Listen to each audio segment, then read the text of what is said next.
നിന്ന് അതേ സ്വർഗത്തിലേക്ക് കടന്നു പോകേണ്ടവരാണ്. വെറും കൈകൊണ്ട് ഒരിക്കലും സ്വർഗത്തിലേക്ക് കടക്കാൻ നമ്മെ കൊണ്ട് സാധിക്കുകയില്ല. ഇത്തരത്തിലുള്ള ഇബാദത്തുകൾ, ഖുർആനോത്തുകൾ, ദിക്റുകൾ, ആത്മാർത്ഥമായ നല്ല മനസ്സ്, ഇതുകൊണ്ട് മാത്രമേ സ്വർഗത്തിലേക്ക് കടക്കാൻ സാധിക്കുകയുള്ളൂ. അതിന് ഏറ്റവും ഉചിതമായ മാസം, ഏറ്റവും ഫിറ്റായ മാസമാണ് പരിശുദ്ധ റമദാൻ മാസം. അതുകൊണ്ട് ഈ സമയം മുതൽ ഒരു സമയം പോലും നാം വേസ്റ്റ് ചെയ്യരുത്. മൊബൈലുകളിൽ അനാവശ്യമായി നാം കളിച്ചിരിക്കരുത്. മറ്റു ഒരു വിഷയത്തിലും കൂലിയില്ലാത്ത, പ്രതിഫലങ്ങൾ ലഭിക്കാത്ത വിഷയങ്ങളിൽ നിന്ന് പരമാവധി മാറി നിന്നിട്ട് പ്രതിഫലങ്ങൾ ലഭിക്കുന്ന, കൂലി ലഭിക്കുന്ന എല്ലാ കാര്യത്തിലും ഇടപെടണം. അത് നല്ല ചർച്ചകളാകട്ടെ, നല്ല വിഷയങ്ങളാകട്ടെ, ഖുർആനോത്ത് പോലുള്ള ഇബാദത്തുകളാകട്ടെ. അല്ലാഹു നമുക്കെല്ലാം തൗഫീഖ് ചെയ്യുമാറാകട്ടെ. നമുക്കറിയാം, തറാവീഹ് നിസ്കാരം വളരെ പ്രധാനമായി ശ്രദ്ധിക്കേണ്ട ചില വിഷയങ്ങൾ മാത്രം പറഞ്ഞ് നിർത്തുകയാണ്. ആദ്യത്തിൽ എല്ലാ നിസ്കാരത്തിനും തുടക്കത്തിൽ വജ്ഹത്ത് ഓതൽ സുന്നത്തുണ്ട്, ഒഴിവാക്കൽ കറാഹത്താണ്.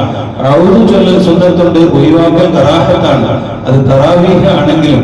അപ്പൊ പെട്ടെന്ന് നമ്മൾ 20 റക്അത്ത് ഉള്ളത് കൊണ്ട് ഒരു ഷോട്ടൊന്നും തറാവീഹിനില്ല. മറിച്ച് തറാവീഹ് നിസ്കരിക്കുമ്പോൾ ഒരു എളുപ്പത്തിന് എല്ലാവർക്കും ഒരു റാഹത്തുണ്ടാകാൻ വേണ്ടി ചില വിഷയങ്ങൾ ചുരുക്കുന്നു എന്ന് മാത്രം. ഔദു നാം ഓതണം.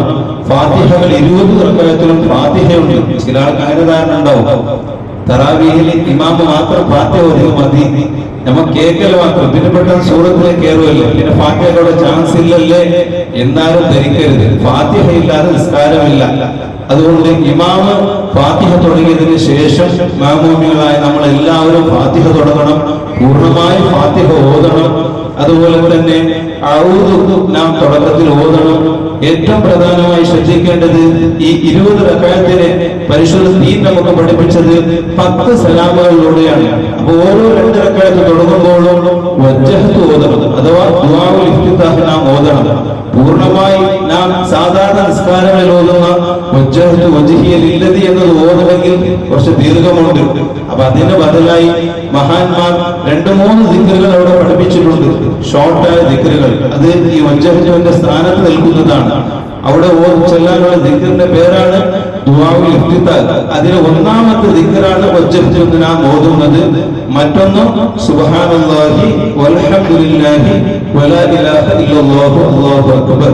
2-3 ഉണ്ട്.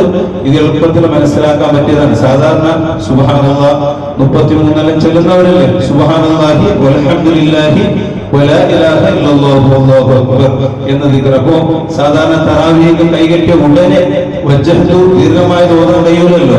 അപ്പൊ കൈകെട്ടിയ ഉടനെ സുബ്ഹാനല്ലാഹി വൽഹംദുലില്ലാഹി വലാ ഇലാഹ ഇല്ലല്ലാഹു അല്ലാഹു അക്ബർ അഊദു ബില്ലാഹി മിനശ് ശൈത്വാനിർ റജീം, പിന്നെ ഫാത്തിഹ. അങ്ങനെ കൃത്യമായി ആ വിഷയം ശ്രദ്ധിക്കണം. അതേപോലെ അത്തഹിയാത്തിന്റെ അവിടെയും പൂർണ്ണമായി നമുക്ക് ഓതാൻ സാധിച്ചു കൊള്ളണമെന്നില്ല.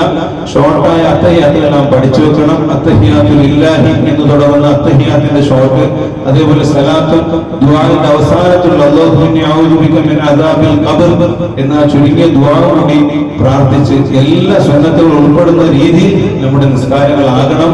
നിസ്കാരത്തിൽ വളരെ പ്രധാനമായി ശ്രദ്ധിക്കേണ്ടത് 20 റക്അത്ത് ഉണ്ടെങ്കിലും ഫാത്തിഹ മർമ്മ പ്രധാനമാണ്. ഫാത്തിഹയിൽ ഒരു അക്ഷരം തെറ്റിയാൽ നിസ്കരിച്ചതിന് ഫലമില്ല, ഒരു ശ്രദ്ധ തെറ്റിയാൽ നിസ്കരിച്ചതിന് ഫലമില്ല. അതുകൊണ്ട് ഫാത്തിഹ കൃത്യമായി നാം ഓതണം. എല്ലാ നിസ്കാരങ്ങളിലും തറാവീഹിൽ പ്രത്യേകം ശ്രദ്ധിക്കേണ്ടതുണ്ട്. സൂറത്തുകളും നാം ഓതണം. അതുപോലെ തന്നെ നിസ്കാരത്തിന് മറ്റു വിഷയങ്ങളെല്ലാം നാം ശ്രദ്ധിക്കണം. ദിക്റുകളെല്ലാം ചൊല്ലണം. ഇന്ന് 8 മണിക്കാണ് ഹദ്ദാദ് തുടങ്ങിയത്. ഏകദേശം 9:30 മണി വരെ 1.5 മണിക്കൂർ ഒരു തെറ്റുകളിലും ഏർപ്പെടാതെ, ഒരു തെറ്റായ ചിന്തയും ഇല്ലാതെ അല്ലാഹുവിന്റെ ഭവനത്തിൽ ഇരുന്ന് നിസ്കരിക്കാനും ദിക്റുകൾ ചൊല്ലാനും സ്വലാത്തുകൾ ചൊല്ലാനും സ്വർഗ്ഗത്തെ ചോദിക്കാൻ എല്ലാം നമ്മുടെ ദിക്റുകളിൽ ഉൾപ്പെടുന്നുണ്ട്. അതെല്ലാം ചോദിക്കാൻ നമുക്ക് സാധിച്ചു. അൽഹംദുലില്ലാഹ്, നല്ലൊരു സംഖ്യ ആൾക്കാരോട് എത്തിയിട്ടുണ്ട്. അല്ലാഹു എല്ലാവർക്കും ഖൈറും ബറക്കത്തും പ്രദാനം ചെയ്യുമാറാകട്ടെ. അവസാനം പെരുന്നാൾ വരുന്നത് വരെ പള്ളികളിൽ പോയി കൃത്യമായി ജമാഅത്തായി നിർവഹിക്കാൻ നമുക്കെല്ലാം അല്ലാഹു തആല തൗഫീഖ് ചെയ്യുമാറാകട്ടെ.